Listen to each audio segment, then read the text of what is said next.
ربي خلقتها من نور فيه ترم فيه تيرم ناداه أقبل يا مختار أنت الأمين أنت الأمين.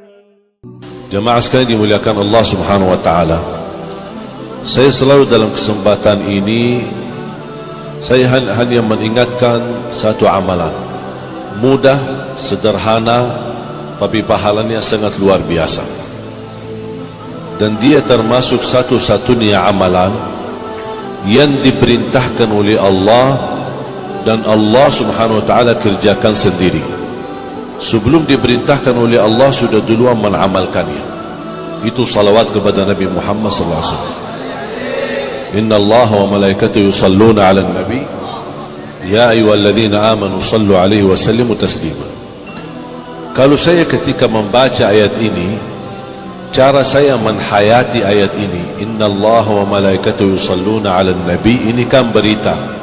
Saya menghayati berita ini berita gembira untuk siapa? Untuk Nabi Muhammad.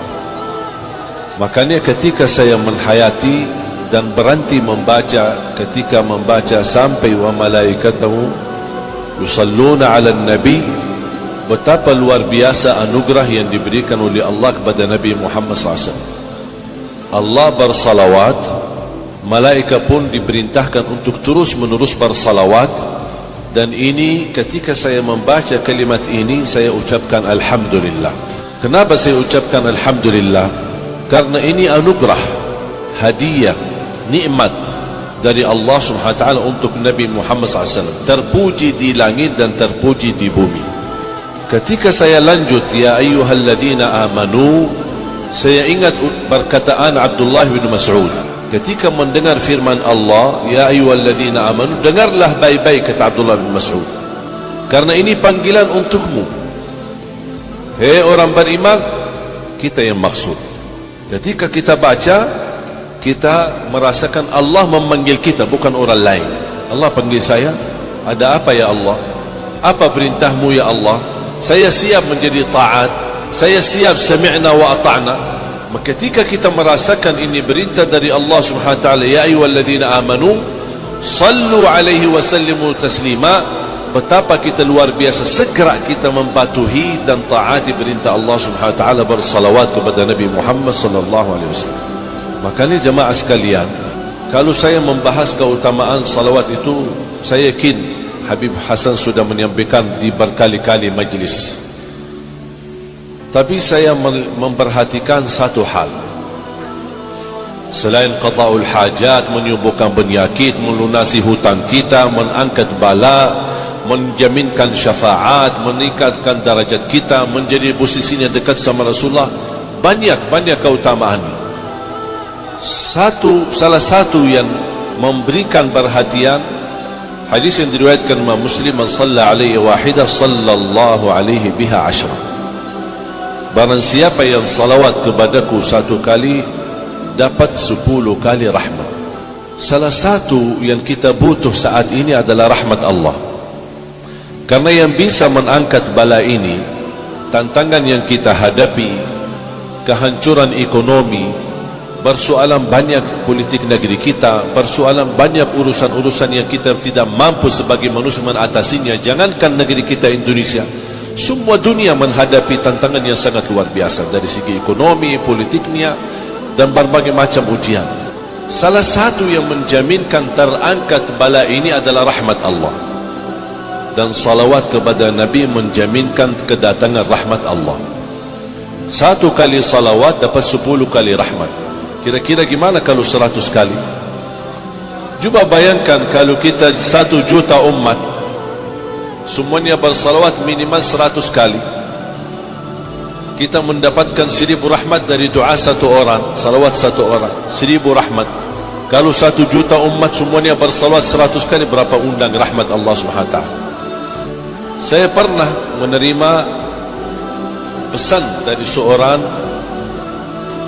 dari Instagram. Saya berusaha selalu meluangkan waktu untuk membalas di Instagram. Ada satu jamaah dia berkata, Saya sering mendengar tausiah, khususnya di malam Jumat, dianjurkan untuk berbanyak salawat kepada Nabi Muhammad. Malam Jumat lebih baik dan lebih banyak daripada hari biasa.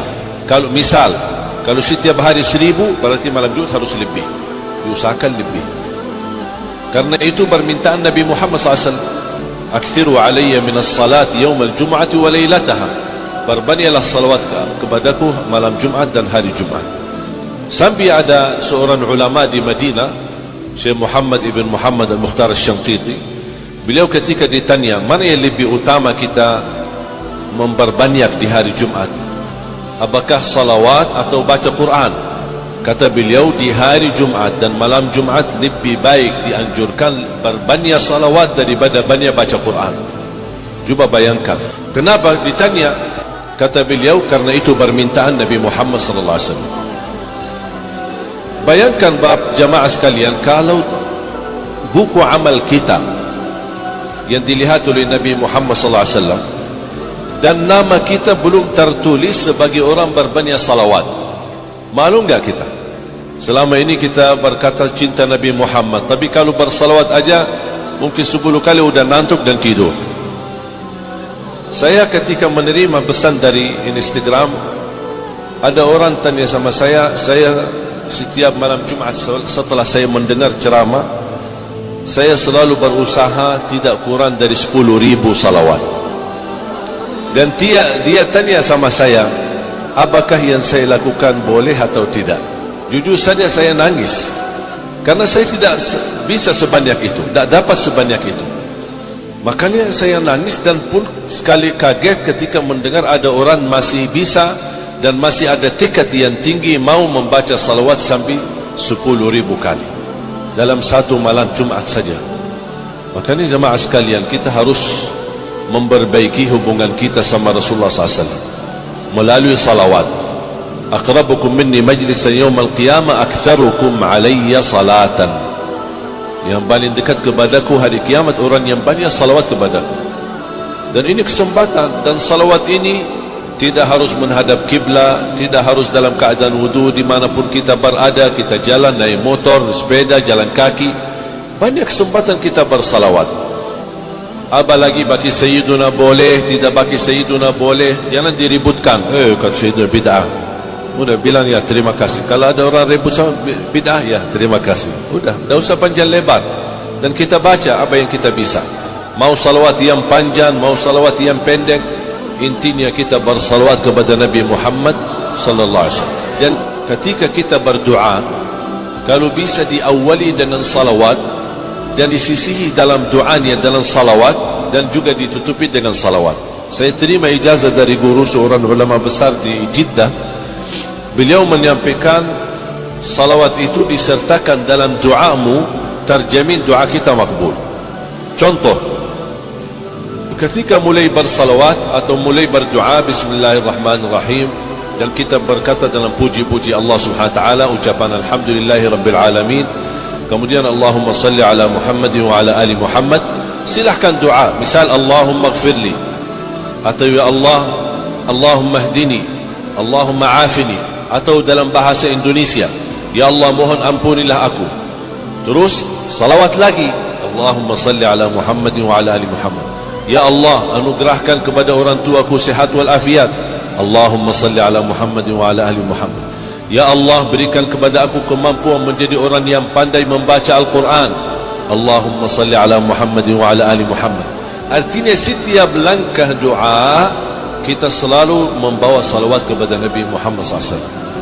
Subhanallah, luar biasa manfaatnya dan dahsyatnya. Terkabul, terjamin doa kita makbul.